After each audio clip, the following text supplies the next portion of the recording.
Au collège, on nous demande déjà de s'orienter, de choisir un métier, et c'est vrai que je ne savais pas du tout ce que j'allais pouvoir faire. Et puis ma maman était dans le secteur médical et elle m'a dit écoute, essaye de faire un bac ST2S. C'est vraiment une section où les matières sont concrètes, donc je lui ai fait confiance. Je vais vous montrer la dissection du cœur.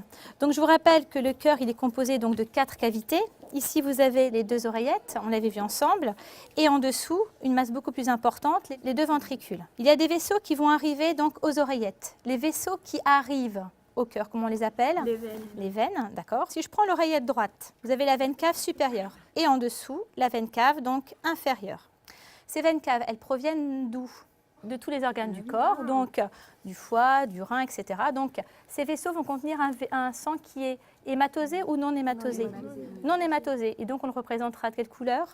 En bleu. Alors c'est vrai que ce qui m'a plu vraiment dans la bio qu'on fait en ST2S, c'est la différence entre la SVT qu'on peut voir au collège où bon, ça n'avait pas forcément parlé, alors que la bio qu'on voit en ST2S, c'est plutôt sympa parce qu'on a justement cette mise en application avec toutes les techniques, l'observation du cœur, les dissections qu'on peut faire.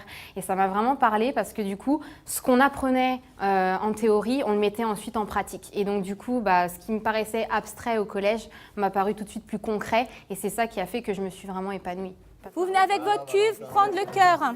Vous prenez une paire de gants chacun et vous refaites ce qu'on a fait ensemble. Ce qui m'a le plus marqué dans ma scolarité en ST2S, c'est lorsqu'on a fait la dissection du cœur. Malgré qu'on soit dans l'apprentissage, qu'on soit à l'école, finalement ça reste quand même du plaisir. Parce on travaille en binôme, on échange et on a je pense une complicité avec nos professeurs qu'on n'aurait pas en section générale.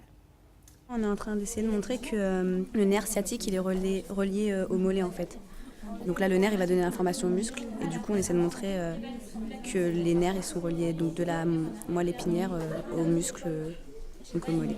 La série Sciences et technologies de la santé et du social est une série dont la spécificité est sa double valence, puisqu'elle offre des enseignements avec les bonnes exigences scientifiques permettant des poursuites d'études dans le domaine paramédical ou le domaine plus scientifique, mais elle offre aussi des enseignements plus à coloration sociale qui permettent aussi des poursuites d'études dans le domaine social.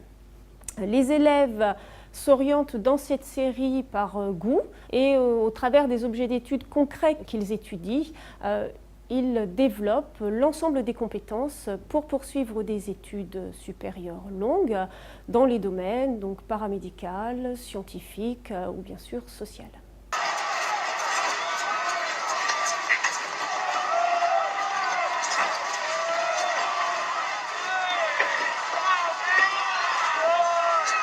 À partir de ce deuxième extrait du film Contagion, la consigne, c'est de trouver les caractéristiques d'une crise sanitaire. La première des caractéristiques d'une crise sanitaire, c'est la hausse de certaines données. Inès, est-ce que tu peux nous détailler justement les indicateurs qui nous intéressent dans une crise sanitaire? Le taux de mortalité et le taux de morbidité. Je vous remémore un petit peu rapidement l'extrait. Le docteur Shiver est dans sa voiture. Que voit-on autour de sa voiture?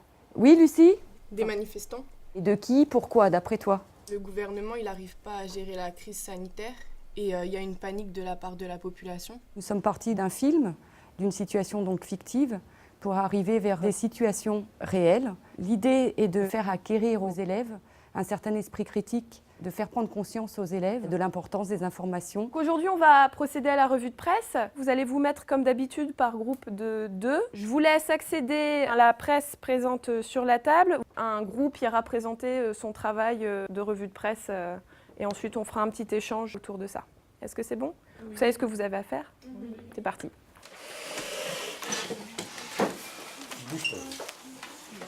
Le pôle méthodologique appliqué au secteur sanitaire et social, ça englobe tout ce qui est démarche d'études. On va apprendre en fait aux élèves qu'une étude, ça suit une démarche rigoureuse avec différentes étapes dont l'ordre est à respecter, de leur montrer comment les études permettent de mieux comprendre et de mieux connaître l'état de santé et de bien-être social de la population. Sur le burn-out, tu commences la présentation, tu dis c'est quoi le burn-out et moi je commence.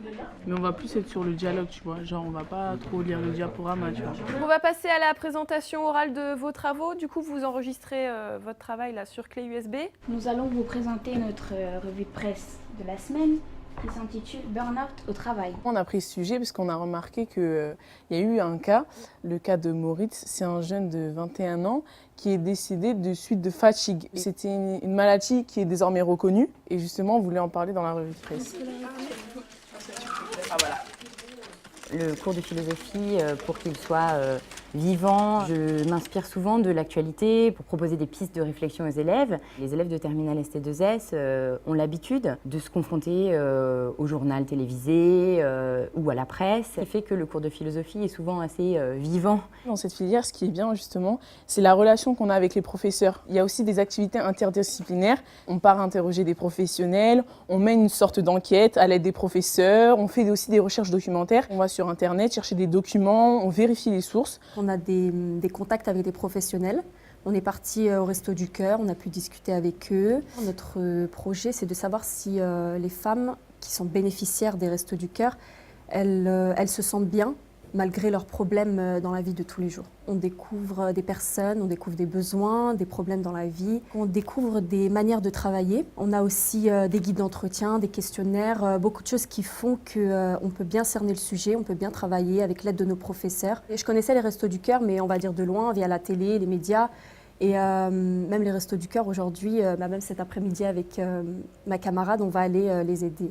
J'ai beaucoup apprécié l'étendue des connaissances qu'elle a eues, particulièrement dans ses cours d'action sociale. Elle a pu mieux cerner tous les acteurs qui entraient en jeu dans les politiques sociales. Ça lui a permis d'être en contact avec le public, de faire un pas en avant dans son autonomie personnelle aussi. Tout au long des études dans cette filière, en fait, on nous a vraiment donné une méthode de travail qui peut être utile, toute filière comprise en fait, post-bac. Vraiment, on nous a appris comment travailler, comment organiser ses idées, gérer son temps et être efficace.